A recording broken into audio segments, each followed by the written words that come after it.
Assalamualaikum warahmatullahi wabarakatuh. Yang terhormat Bapak Indra Raharja, STMBA, sebagai dosen pengampu mata kuliah studi kelayakan bisnis. Perkenalkan, nama saya Mila Tunisa. Saya telah membuat laporan studi kelayakan bisnis mengenai perusahaan Haus. Latar belakang Haus. Haus adalah perusahaan yang didirikan pada tahun 2018 di Jakarta, berfokus pada penyediaan minuman kekinian yang berkualitas dan terjangkau untuk semua kalangan. Seiring dengan pertumbuhan pesat, perusahaan ini memperkenalkan konsep-konsep inovatif seperti Haus 3.0 yang mencakup menu mie pedas hot opa dan haus keliling atau biasa yang disebut dengan huling yang menggunakan sepeda listrik untuk menjangkau pelanggan di lokasi-lokasi strategis. Visi The World with a Taste of Joy. Visi ini mencerminkan komitmen Haus untuk memberikan kontribusi bagi Indonesia dan dunia dengan menyajikan cita rasa yang enak dan menyenangkan bagi semua kalangan. Haus berupaya menciptakan dunia di mana setiap orang dapat menikmati minuman dengan cita rasa yang memuaskan dan menggembirakan. Misi, Spreading happiness to everyone through cup of drink. Misi Haus adalah untuk menyebarkan kebahagiaan kepada semua orang melalui gelas minuman yang disajikan. Misi ini didorong oleh semangat untuk memberikan pengalaman yang menyenangkan dan berbagi kebahagiaan dengan setiap pelanggan melalui minuman yang lezat dan terjangkau. Objektif atau tujuan. Yang A, memperluas jaringan dengan membuka lebih banyak store dan armada huling di seluruh Indonesia. Yang B, meningkatkan inovasi produk untuk memenuhi selera pelanggan yang semakin beragam, seperti melalui peluncuran menu baru dan konsep yang menarik. Menyediakan pengalaman pelanggan yang lebih baik melalui teknologi, termasuk peluncuran aplikasi Haus dan layanan baru seperti Haus Party. Yang terakhir, menjaga kualitas produk dan layanan agar setiap pelanggan merasa puas dan terus kembali untuk menikmati minuman Haus. Bab 2, gambaran umum aspek penelitian dan penilaian. Yang pertama ada aspek hukum, aspek manajemen sumber daya manusia, aspek operasional, aspek pemasaran, aspek ekonomi dan sosial, aspek keuangan, aspek analisis dampak lingkungan. Yang pertama, aspek hukum. Ada bentuk usaha. Perusahaan Haus berbentuk perseroan terbatas atau PT, yang mana merupakan badan hukum yang terpisah dari pemiliknya, sehingga memiliki kewajiban dan hak hukum tersendiri. Yang B, syarat pendirian badan usaha PT. Akta pendirian yang dibuat di hadapan notaris. Modal dasar minimal itu 50 juta, sesuai dengan peraturan yang berlaku untuk PT yang tidak terbuka. Yang ketiga, NPWP perusahaan. Yang keempat, ada izin usaha sesuai dengan jenis usaha yang dijalankan. Yang kelima, surat keterangan domisili usaha. Yang keenam, ada perizinan lingkungan yang sesuai jika diperlukan. Yang C, membuat NPWP, izin usaha dan izin lokasi. Untuk NPWP, perusahaan harus mendaftarkan diri ke kantor pajak setempat dengan membawa dokumen seperti akta pendirian perusahaan, dan KTP pengurus. Untuk izin usaha, itu Haus dapat memperoleh izin usaha melalui OSS atau Online Single Submission dengan mengajukan jenis usaha yang sesuai, misalnya usaha makanan atau minuman. Ada izin lokasi. Izin lokasi diperoleh dari Pemda setempat untuk memastikan bahwa lokasi usaha sesuai dengan peruntukan dan ketentuan yang berlaku. Ada aspek manajemen sumber daya manusia. Yang pertama ada proses rekrutmen karyawan. Rekrutmen dilakukan untuk berbagai platform seperti situs pencari kerja dan media sosial perusahaan. Yang B, ada proses seleksi karyawan. Wawancara untuk menilai keterampilan dan kecocokan budaya perusahaan. Tes kompetensi untuk posisi tertentu, misalnya tes teknis untuk staf operasional. Yang ketiga ada tes psikologi untuk mengetahui karakteristik kepribadian calon karyawan. Yang C, ada proses penempatan karyawan. Penempatan karyawan ini didasarkan pada hasil seleksi dan kebutuhan operasional. Yang D, ada proses kompensasi karyawan. Kompensasi diberikan berdasarkan posisi dan kinerja karyawan. Contohnya seperti gaji, insentif, bonus, dan lainnya. Yang E, ada proses pengembangan karyawan. House mengadakan program pelatihan rutin, baik secara internal maupun eksternal. Ini untuk mengembangkan keterampilan teknis dan soft skill para karyawan House. Ada aspek operasional. Yang pertama, ada lokasi yang dipilih. Lokasi yang dipilih untuk storehouse biasanya di pusat keramaian seperti pusat pembelanjaan, dekat perkantoran, dan area perumahan. Selanjutnya ada layout store. Layout store disusun agar memudahkan alur pelanggan dengan tempat duduk yang nyaman dan area kasir yang efisien. Yang C, ada teknologi yang digunakan. Untuk menjaga kualitas produk, House ini menggunakan teknologi mesin pembuat minum otomatis yang dapat menjaga konsistensi rasa dan memastikan efisiensi dalam operasionalnya. Yang D, kualitas tenaga kerja di masa depan. Kedepan, House ini membutuhkan tenaga kerja dengan keterampilan teknis yang lebih tinggi, terutama dalam bidang manajerial dan teknologi. Yang E, proses penyimpanan. Proses penyimpanan bahan baku dilakukan dengan mengelola yang rapi dengan sistem pendingin yang menjaga kesegaran produk tersebut. Spesifikasi jasa dan produk. Produk yang dijual meliputi minuman berbahan dasar teh, coklat, susu, dan matcha, serta cemilan roti bakar dan snack pedas. Aspek pemasaran. Yang A, segmentasi konsumsi. House ini menargetkan segmen pasar yang luas, mulai dari anak muda hingga keluarga yang mencari minuman kekinian dengan harga terjangkau. Yang B, ada targeting konsumen. Target utama House adalah generasi milenial dan Gen Z yang menginginkan minuman unik dan instagenik yang dapat dinikmati bersama teman-teman. Yang C, ada positioning usaha.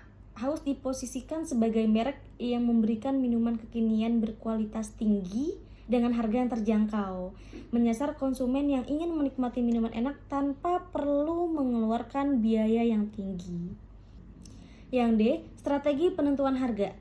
Strategi harga yang digunakan House adalah penetration pricing, di mana harga ditentukan lebih rendah pada awalnya untuk menarik pelanggan, kemudian secara perlahan disesuaikan dengan kondisi pasar. Yang E, strategi promosi penjualan. Strategi promosi melibatkan penggunaan media sosial untuk memberikan atau memperkenalkan produk baru dan kampanye semua berhak minum enak. Aspek ekonomi dan sosial. Yang A, dampak sosial. Keberadaan House memberikan dampak positif dengan menciptakan lapangan pekerjaan dan memberi kontribusi terhadap pengembangan ekonomi lokal di sekitar store. Yang B, dampak ekonomi. Dari segi ekonomi, House ini berperan dalam meningkatkan pendapatan daerah dan membuka peluang usaha bagi pemasok bahan baku lokal. Lanjut ke aspek keuangan. Yang A, ada proyeksi keuangan. Ini ada perhitungan PP atau payback period.